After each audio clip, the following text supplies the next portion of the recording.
Hello everybody, welcome back. Today as well we have got to another video. In this video I'll show you how you can sign in on Lazada app, but before that please do make sure to like our video, subscribe our channel, and yes, without any further delay, let's get started.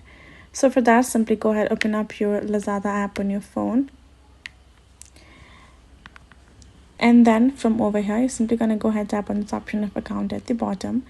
Then you're gonna find these two options including sign up and login. Tap on this option of login and choose any method that you would want, or you can use a via password, mobile number, anything. Once you're gonna simply choose the option, for example if you're created with the Google, you can tap on Google, tap on continue, choose your account and tap on continue for you to simply log in, right?